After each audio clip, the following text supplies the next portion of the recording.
ओम नमः शिवाय। शिव भक्तों, आप सभी का स्वागत है श्री शिव महापुराण की इस पावन यात्रा में, जहां हम पढ़ रहे हैं रुद्र संहिता का तृतीय खंड। आज का अध्याय है रुद्र की नेत्राग्नि से कामदेव का भस्म होना, रति का विलाप, देवताओं की प्रार्थना से शिव का काम को द्वापर में प्रद्युम्न रूप से नूतन शरीर की प्राप्ति के लिए वर देना तथा रति का शंबर नगर में जाना। ब्रह्मा जी कहते हैं, मुने, काम अपने साथी वसंत आदि को लेकर वहां पहुंचा। उसने भगवान शिव पर अपने बाण चलाए। तब शंकर जी के मन में पार्वती के प्रति आकर्षण होने लगा और उनका धैर्य छूटने लगा। अपने धैर्य का ह्रास होता देख महायोगी महेश्वर अत्यंत विस्मित हो मन ही मन इस प्रकार चिंतन करने लगे, मैं तो उत्तम तपस्या कर रहा था, उसमें विघ्न कैसे आ गए? किस कुकर्मी ने यहाँ मेरे चित्त में विकार पैदा कर दिया? इस प्रकार विचार करके सतपुरुषों के आश्रयदाता महायोगी परमेश्वर शिव शंका युक्त हो संपूर्ण दिशाओं की ओर देखने लगे। इसी समय वाम भाग में बाण खींचे खड़े हुए काम पर उनकी दृष्टि पड़ी। वह मूढ़चित्त मदन अपनी शक्ति के घमंड में आकर पुनः अपना बाण छोड़ना ही चाहता था। नारद इस अवस्था में काम पर दृष्टि पड़ते ही परमात्मा गिरीश को तत्काल रोष चढ़ाया। मुने, उधर आकाश में बाण सहित धनुष लिए खड़े हुए काम ने भगवान शंकर पर अपना अमोघ अस्त्र छोड़ दिया, जिसका निवारण करना बहुत कठिन था। परंतु परमात्मा शिव पर वह अमोघ अस्त्र भी मोघ हो गया। कुपित हुए परमेश्वर के पास जाते ही वह शांत हो गया। भगवान शिव पर अपने अस्त्र के व्यर्थ हो जाने पर काम को बड़ा भय हुआ। भगवान मृत्युंजय को सामने देखकर वह कांप उठा और इंद्र आदि समस्त देवताओं का स्मरण करने लगा। मुनिश्रेष्ठ, अपना प्रयास निष्फल हो जाने पर काम भय से व्याकुल हो उठा था। कामदेव के स्मरण करने पर वे इंद्र आदि सब देवता वहां आ पहुंचे और शंभु को प्रणाम करके उनकी स्तुति करने लगे। देवता स्तुति कर ही रहे थे कि कुपित हुए भगवान हर के ललाट के मध्य भाग में स्थित तीसरे नेत्र से बड़ी भारी आग तत्काल प्रकट होकर निकली। उसकी ज्वालाएं ऊपर की ओर उठ रही थी। वह आग धू धू करके जलने लगी। उसकी प्रभा प्रलय अग्नि के समान जान पड़ती थी। वह आग तुरंत ही आकाश में उछली और पृथ्वी पर गिर पड़ी। फिर अपने चारों ओर चक्कर काटती हुई धराशायिनी हो गई। साधु भगवान, क्षमा कीजिए, क्षमा कीजिए। यह बात जब तक देवताओं के मुख से निकले तब तक ही उस आग ने कामदेव को जलाकर भस्म कर दिया। उस वीर कामदेव को मारे जाने पर देवताओं को बड़ा दुख हुआ। वे व्याकुल हो, हाय ये क्या हुआ, ऐसा कहकर जोर जोर से चित्कार करते हुए रोने बिलखने लगे। उस समय विकृत चित्त हुई पार्वती का सारा शरीर सफेद पड़ गया। काटो तो खून नहीं। वे सखियों को साथ ले अपने भवन को चली गईं। कामदेव के जल जाने पर रति वहां एक क्षण तक अचेत पड़ी रही। पति की मृत्यु के दुख से वह इस तरह पड़ी थी मानो मर गई हो। थोड़ी देर में जब होश आया तब अत्यंत व्याकुल हो रति उस समय तरह तरह की बातें कहकर विलाप करने लगी। रति बोली, हाय मैं क्या करूं, कहाँ जाऊं? देवताओं ने यह क्या किया? मेरे उद्दंड स्वामी को बुलाकर नष्ट करा दिया। हाय हाय नाथ, समर, स्वामिन, प्राणप्रिय, मुझे सुख देने वाले प्रियतम, हा प्राणनाथ, यह क्या हो गया? ब्रह्मा जी कहते हैं, नारद, इस प्रकार रोती बिलखती और अनेक प्रकार की बातें कहती हुई रति हाथ पैर पटकने और अपने सिर के बाल नोचने लगी। उस समय उसका विलाप सुनकर वहां रहने वाले समस्त वनवासी जीव तथा वृक्ष आदि स्थावर प्राणी भी बहुत दुखी हो गए।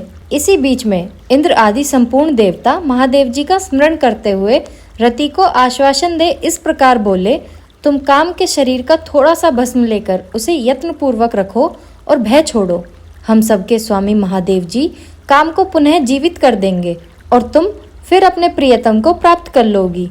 कोई किसी को ना तो सुख देने वाला है, ना कोई दुख ही देने वाला है। सब लोग अपनी अपनी करनी का फल भोगते हैं। तुम तो देवताओं को दोष देकर व्यर्थ ही शोक करती हो। इस प्रकार रति को आश्वासन दे सब देवता भगवान शिव के पास आए और उन्हें भक्ति भाव से प्रसन्न करके यूं बोले, भगवान शरणागत वत्सल महेश्वर, आप कृपा करके हमारे इस शुभ वचन को सुनिए।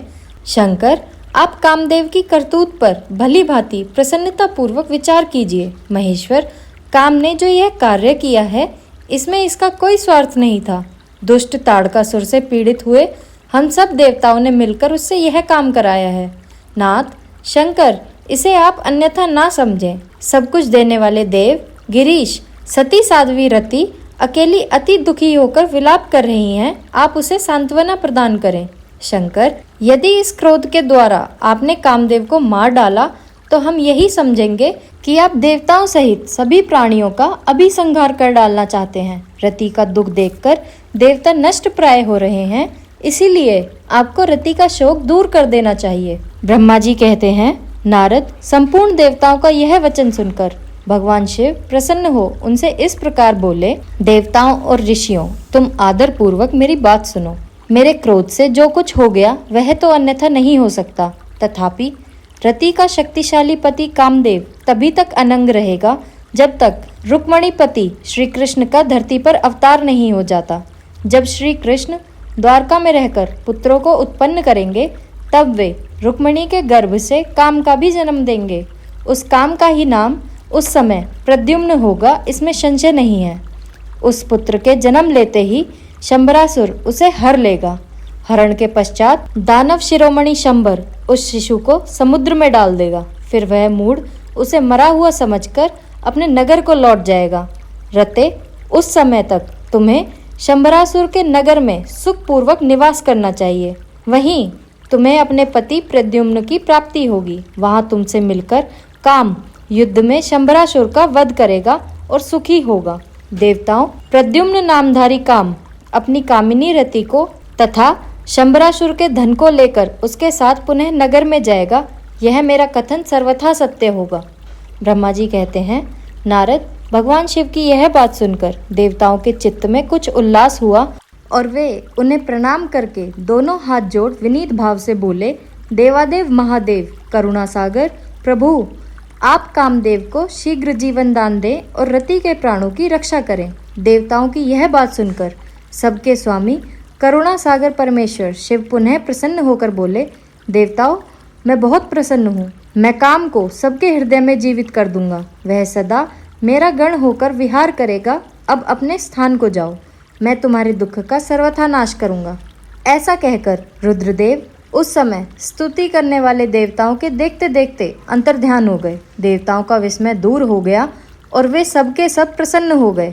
मुने, तदंतर रुद्र की बात पर भरोसा करके स्थिर रहने वाले देवता रति को उनका कथन सुनाकर आश्वासन दे अपने अपने स्थान को चले गए। मुनीश्वर, काम पत्नी रति शिव के बताए हुए शंबर नगर को चली गई तथा रुद्रदेव ने जो समय बताया था उसकी प्रतीक्षा करने लगी। हमारा यह अध्याय यहीं समाप्त होता है। कल हम पढ़ेंगे शिव के विरह से पार्वती का शोक। आपको यह वीडियो कैसा लगा कमेंट सेक्शन में ज़रूर बताएं।